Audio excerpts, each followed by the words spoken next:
জুলাইয়ে শেখ হাসিনা ও তার দোসরদের নৃশংসতা একাত্তরের পাকিস্তানি বাহিনীর বর্বরতাকেও ছাড়িয়ে গেছে বলে মন্তব্য করেছেন আইন উপদেষ্টা ডক্টর আসিফ নজরুল। মঙ্গলবার বিচার প্রশিক্ষণ ইনস্টিটিউটে জুলাই গণহত্যার বিচার বিষয়ক এক অনুষ্ঠানে অংশ নিয়ে তিনি একথা বলেন। এ সময় পরিবেশ ও বন উপদেষ্টা বলেন, জুলাই হত্যাকাণ্ডে জড়িত ও নির্দেশদাতারা কিভাবে দেশ ছেড়ে পালালো তারও বিচার হওয়া প্রয়োজন। আরও জানাচ্ছেন জিএম মাহমুদ। আমার সন্তানটা শহীদ হয়েছে বৈষম্য বিরোধী একটা দেশ গঠনের জন্য, কোথাও তার কোনো প্রকাশ দেখছি না।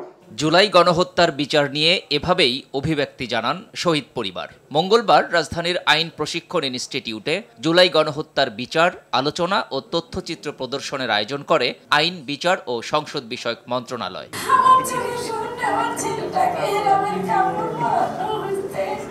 অনুষ্ঠানে জুলাই গণহত্যা প্রসঙ্গে আইন উপদেষ্টা বলেন, এই ঘটনায় আওয়ামী লীগের নেতাকর্মীদের এখনও কোনো অনুশোচনা নেই। তবে তিনি আশ্বস্ত করেন, বর্তমান সরকারের আমলেই কাঙ্ক্ষিত মামলাগুলোর বিচার কাজ শেষ হবে।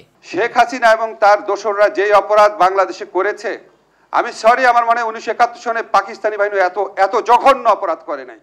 আপনারা যখন এই মহাখুনি শেখ হাসিনার অডিওগুলো শুনেন, দেখবেন এখনো তার নির্যাতন করার ইচ্ছা পুরা মাত্রায় আছে, প্রতিশোধ নেওয়ার। এরা কি এই বিচারের কোনো রকম যদি গাফলতি থাকে, কোনো রকম ফল্ট থাকে বা যদি নাও থাকে, সেটা এক্সপ্লোর করার চেষ্টা করবে না?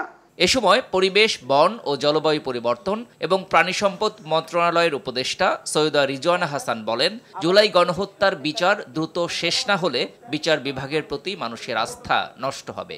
আমরা এখনো গ্রেফতার বাণিজ্য, মামলা বাণিজ্য এই সমস্ত শব্দ থেকে মুক্তি পেলাম না। তো এটা যদি আপনি ঠিকও করে দিয়ে যান, কিন্তু রাজনৈতিক কালচার যদি না বদলায়, রাজনীতি যদি বিচারটাকে নিজের মধ্যে ধারণ না করে, তাহলে এই পরিবর্তন আসলে কখনো প্রাতিষ্ঠানিক হবে না। বিচার কাজের অগ্রগতি নিয়ে চিফ প্রসিকিউটর তাজুল ইসলাম জানান, নির্দেশদাতাদের একটি বড় অংশের বিচার ডিসেম্বরের মধ্যেই শেষ হবে।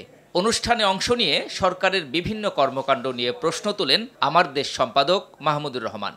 যে পুলিশ হাসিনা বসিয়ে দিয়ে গেছে, তাদেরকে দিয়ে আপনারা নির্বাচন করবেন, কিভাবে করবেন নির্বাচন? যে সংবিধানকে ধ্বংস করে গেছে হাসিনা, সেই সংবিধান তো এই সরকারের লেজিটিমেসির উৎস হতে পারে না, কোনো অবস্থাতে পারে না। GM Mahmud, RTV, Dhaka.